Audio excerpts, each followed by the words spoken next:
Hello Foggies, and welcome to episode 20 of the Foggy Author. If we haven't met before, I'm Brett Jackson. This is Hoggy, my trusty pig-shaped timer, and together we write books through the haze of brain fog. Today we've got a great lineup of stuff.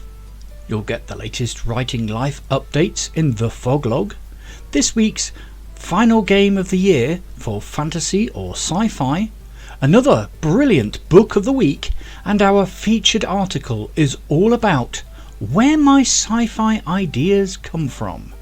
So stay hydrated with your favourite beverage of choice and let's step through the haze together. The Fog Log. This week I've been playing with a handful of new sci-fi concepts that arrived in one of those foggy bursts of inspiration. I scribbled down the ideas, set Hoggy going and let myself follow the threads. Some of them are weird, but in the best way, and they set me up for a brilliant Time Clones Book 3. Health update. The brain fog's been drifting in and out, but honestly it's strange how it opens doors, sometimes instead of closing them. A foggy brain is unpredictable, but occasionally it gifts me ideas I would never have reached on a clearer day. I'm blaming it on the fact that I recently stayed out of touch with my planner in the last couple of days. However, I think this is a good thing this time. Daily life. Life has been a mix of ideas, writing, Christmas shopping and scrolling through the strangest YouTube rabbit holes you can imagine. If the algorithm ever becomes sentient, I'm convinced it will think I'm trying to build some sort of time machine in my shed. The Christmas decorations have gone up, and Hoggy's put his up too. Here he is outside after building a snowman, and here he is inside the home having decorated, settling down to his favourite show. Alright Foggies, before I disappear into another research hole, let's lighten things up with one of our favourite weekly games. It's time for another round of fantasy or sci-fi. As I mentioned earlier, fantasy or sci-fi is winding down for now as Hoggy and I get ready for Christmas. So I will be giving out last week's answers and then moving on to the featured article. We hope you've enjoyed playing this little game, and we hope to have something equally as fun to fill this spot in the new year. If you have any suggestions of the sort of things you would like to fill this spot, let me know in the comments and I'll check them out. And now for this week's fantasy or sci-fi. I'll read out 10 character names and then give you the answers from last week's. Last week's answers are: number 1, Morrigan, fantasy. Number 2, Pippin Took, fantasy. Number 3, Cyclonus, sci-fi. Number 4, Jin Urso, sci-fi. Number 5, Mbaku, sci-fi. Number 6, Tom Riddle, fantasy. Number 7, Galen Marek, sci-fi. Number 8, Dr. Henry Jekyll, fantasy. Cassian Andor, sci-fi for number 9, and number 10, Wally West, sci-fi. And now, let's shift from characters to the stories that contain them. It's time to talk books in this week's Book of the Week. This week's Book of the Week is A Christmas Through Time by S.A. Carmody. When the past and present collide, love becomes the greatest gift of all. Heartbroken and alone, Lucy Patterson retreats to a crumbling Victorian house in Otley for Christmas. Behind the dusty shelves of its library, she finds the impossible, a hidden passage that leads not to another room, but to December 1885.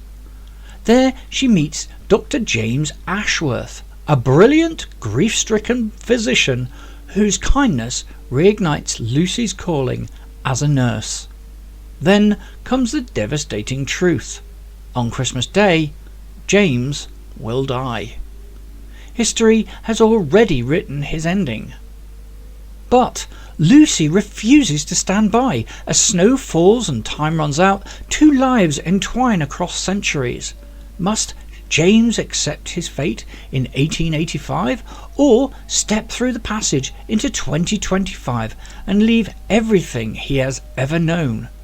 Can love choose life and rewrite time itself? A Christmas Through Time is a cosy, hopeful, time-slip romance about second chances, courage and love that defines history. Perfect for readers of contemporary and historical Christmas romance who enjoy heartfelt stakes, a touch of wonder and a richly atmospheric Yorkshire setting. And as usual, you can find this week's book on Amazon. The link is in the description. Now that we're warmed up with a fantastic sci-fi read, let's pull back the curtain a little, because this week's featured article is all about the chaotic, fog-filled engine behind my own sci-fi ideas. Let's dive in. Featured article: where my sci-fi ideas really come from. Science fiction has always been my comfort zone, a place where the rules bend, the impossible feels possible, and time itself can glitch like a dodgy Wi-Fi signal.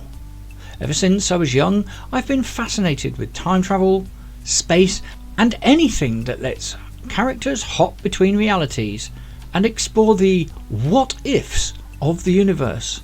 Shows like Doctor Who, Star Trek, Star Wars and Quantum Leap have shaped the way I see storytelling. Books like The Time Traveller's Wife, H.G. Wells' The Time Machine, Doctor Who, 11-12-63, Outlander, A Wrinkle in Time, Time Travellers Never Die fill me with all sorts of wonder and really push my imagination. Movies like Back to the Future, Terminator, The Sixth Day and Men in Black fill me with an itch to ask bigger questions. And music such as War of the Worlds, themes from Jean-Michel Jarre, Vangelis, Star Wars, Independence and more top my most played pieces on my phone. And honestly, most of my ideas still begin with the same simple question. What if? What if time travel was possible? What if a neuralizer really existed? What if everyday objects, like Hoggy, could spark a world-changing invention? Brain fog as a creative superpower. Most people think brain fog only gets in the way. But for me, sometimes it opens a door. When reality feels slippery, it becomes easier to imagine new versions of it. I forget details and then fill them in with something more interesting. I lose track of what's real, and that lets the impossible sneak in. Fog gives me permission to dream without limits. The randomness engine. A surprising amount of inspiration comes from everyday chaos, strange YouTube videos, real tech like 3D bioprinting, iconic devices like the Men in Black neuralizer or the Iron Man suit. Research rabbit holes at 2 a.m. Combining technologies such as the way Steve Jobs combined ideas for the iPhone. It's not just a phone, but a computer and a compass and a recorder, etc., etc. Inventing redstone machines that don't yet exist on Minecraft, such as an everlasting composter, or a furnace which has everlasting fuel. Even Hoggy has accidentally inspired a few ideas. One day There may even be a time-travelling pig in one of my books. Building the impossible one step at a time. When an idea hits, it's just a spark, a feeling, a "wow, that would be cool" moment.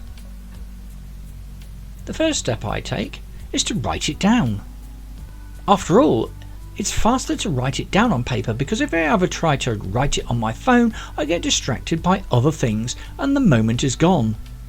Yay, notifications. Not in this case. Pen and paper for the win. Then I let it simmer. I give it time. I ask questions like, how could this actually work? What would someone need to build it?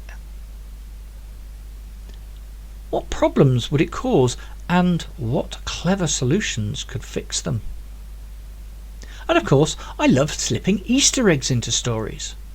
Case file numbers, postcodes, hidden nods to my own life.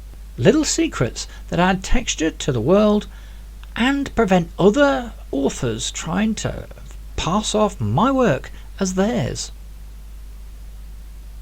In the haze, anything is possible. So, where do my ideas come from? From everywhere. From fog. From curiosity. From childhood influences. From deep dives and distractions. From wanting to make the impossible feel almost within reach, and so believable you would think it already exists. My ideas live at the intersection of curiosity and chaos, and honestly, I wouldn't have it any other way. Thanks for joining Hoggy and I on another Foggy adventure. If you enjoyed this episode, don't forget to click the like, subscribe and share it with your fellow Foggies. Until next time, keep writing through the haze of brain fog, and I'll see you again in the future.